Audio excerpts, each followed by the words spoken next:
चीनी fighter jet, stealth fighter jet J-20, जिसके बल पर कूदता है चीन, लेकिन वो हो गए हैं बुरी तरीके से तबाह और बर्बाद। और वो भी एक नहीं बल्कि J-20 की पूरी सीरीज। जानेंगे मामला कि कैसे चीनी वायु सेना तबाह हो गई है, झटके में बर्बाद हो गई है। तो वहीं दूसरी तरफ, जहाँ एक तरफ चीनी वायु सेना तबाह हो रही है, तो वहीं दूसरी तरफ पाकिस्तानी वायु सेना को यूक्रेन और रूस कर रहे हैं तबाह। जानेंगे क्या है मामला। बड़े खुलासे निकल कर सामने आए हैं। इसके अलावा बहुत कुछ। आइए जानते हैं इन खबरों को विस्तार से। चीन अपने J-20 विमानों को दिखाकर दुनिया को डराने की कोशिश करता है। वैसे आपको बता दें, चीन का ये J-20 विमान उस कैटेगरी में आता है जिस कैटेगरी में चीन अपने लड़ाकू विमानों को नहीं बेचता है। मतलब चीन का ये कहना है कि ये J-20 विमान स्टील्थ है, हमारे लिए बेहद खास है, इसलिए हम इसे किसी देश को नहीं बेचेंगे। लेकिन क्या जब ये निकल कर सामने आए कि दरअसल J-20 तो पूरी तरीके से तबाह हुए बैठा हुआ है और बस एक हवा खड़ा करके रखा हुआ है इनने। अब जो एक्सपर्ट की रिपोर्ट है और जो खुलासा हुआ है, वो खुलासा पूरी तरीके से चीनी वायुसेना की तबाही की कहानी बता रहा है। इस वक्त दुनिया के कई बड़े देश हैं जो काम कर रहे हैं डायरेक्ट एनर्जी विपन्स पर, यानी कि ड्यू पर। भारत भी कई ऐसे सिस्टम जैसे काली विपन वगैरह पर काम कर रहा है, तो अमेरिका भी कई ऐसे ड्यू पर काम कर रहा है, यानी लेजर विपन के पर काम कर रहा है, जो हाइपरसोनिक मिसाइल, ग्लाइडर, इन सब को मार कर गिरा दे। मतलब आने वाला जंग पूरी तरीके से बदल रहा है। अब ऐसे में बात करें J-20 की, तो J-20 चीन का वो विमान है जिसका इंजन बनाने में तेल निकल गया है चीन का। चीन J-20 को मॉडर्न बनाना चाहता है, लेकिन इस मॉडर्न बनाने के चक्कर में जो चीजें निकल कर सामने आ गई हैं, वो चीन कभी नहीं चाहेगा कि दुनिया के देश जाने। चीन चाहता था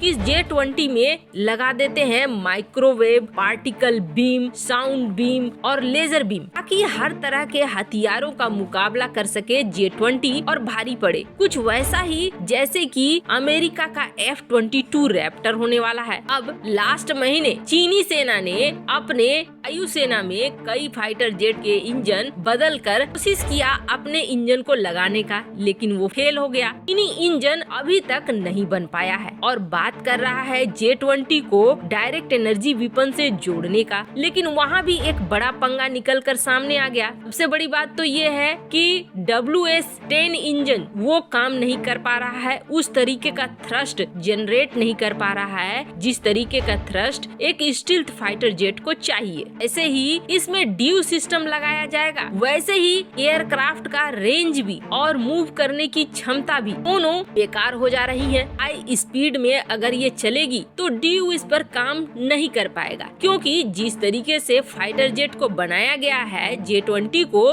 J-20 कई तरह के शॉक वेव्स और कई एरो ऑप्टिक्स फ्लो डिस्टरबेंस सामने आ रहे हैं। मतलब इंजन के चलने से जिस तरीके से बनाया गया है J-20 को, एक व्यवधान पहले से ड्यू सिस्टम में शुरू हो जा रहा है। काफी कोशिश करने के बाद भी चाइनीज फाइटर जेट में ड्यू या फिर लेजर विपन वगैरह नहीं लगाया जा पा रहा है, और जिस तरीके से ये आवाज करता है, इस आवाज की वजह से माइक्रोवेव सिस्टम भी लगा पाना चीन के लिए आसान नहीं हो रहा है। कुल मिलाकर कहें कि चीन ने J-20 को बनाने के लिए पैसा तो बहुत लगाया, लेकिन वो सारा कुछ बेकार ही साबित हो रहा है कि अमेरिका अपने लड़ाकू विमानों में ड्यू सिस्टम को लगा चुका है, लेजर हथियारों को लगा चुका है। एक तरह से चीन की ये वायुसेना का हिस्सा पूरी तरीके से तबाही है, बेकार ही है। अब आप ही सोचिए, कोई एडवांस हथियार उसमें लग नहीं सकते हैं, इंजन उसका साथ देता नहीं है, तो क्या वो मुकाबला करेगा? जब भारत के एक राफेल के बदले में 4-5 J-20 की तैनाती की बात कर रहा है चीन, तो वैसे ऐसे भी समझ में आ रहा है कि राफेल की तुलना में J-20 को ये स्टील्थ फाइटर जेट कह रहा है, फिर भी 5 लगाने पड़ रहे हैं। खैर, जहाँ ये सब कुछ हो रहा है तो वहीं दूसरी तरफ यूक्रेन और रूस की जंग में पाकिस्तान फंस गया है और पाकिस्तान की वायुसेना फंस गई है। इस बुरी तरीके से फंस गई है कि पहले से बेकार और बर्बाद हो रही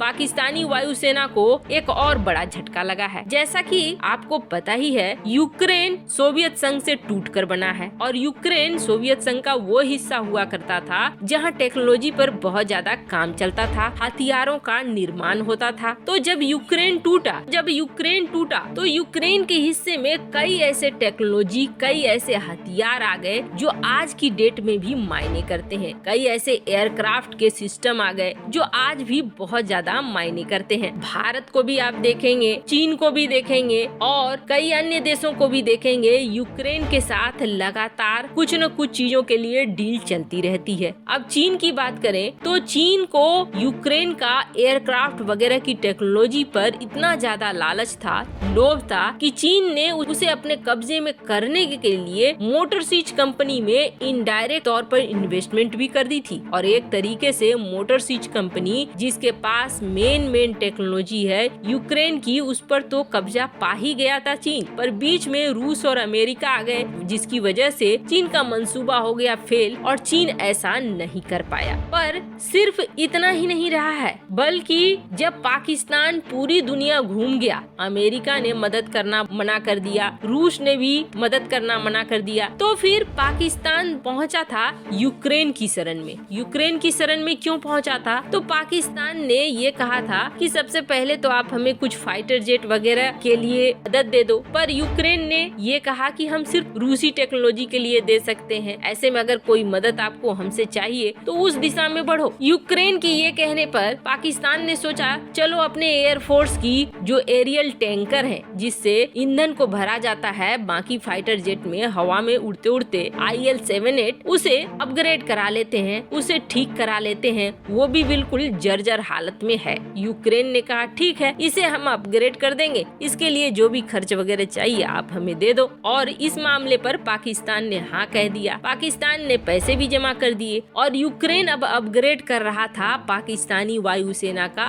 IL-78। प्रॉब्लम ये आ गई है कि यूक्रेन खुद इस वक्त जंग में फंस गया है और जिस तरीके के आसार लग रहे हैं उसे देखकर ये नहीं लग रहा है कि अगर रूस जंग छेड़ता है तो 5 से 6 दिन से ज्यादा चलेगा। 5 से 6 दिन के अंदर यूक्रेन कब्जे में आ जाएगा और जब यूक्रेन कब्जे में आ जाएगा तो फिर पाकिस्तान की इस डील का क्या होगा? या तो पाकिस्तान की इस डील को कंटिन्यू करेगा रूस या फिर मना करेगा। लेकिन दोनों ही केस में बहुत ज्यादा बड़ा वक्त लगने वाला है अब पाकिस्तानी वायुसेना को अपने ये IL-78 एरियल टैंकर मिलने में। ये तो बिल्कुल तय है क्योंकि कोई भी मामला इतनी जल्दी हल होने वाला नहीं है। एक तरह से पाकिस्तानी वायुसेना यूक्रेन में जाकर फंस गई। वैसे आपको क्या लगता है, क्या अब वक्त नहीं लगेगा पाकिस्तानी एयरफोर्स के इन एरियल टैंकर्स को पाकिस्तान तक पहुंचने में? कमेंट कर अपनी राय जरूर बताएं। जल्द मिलते हैं अगले वीडियो में नई खबर के साथ।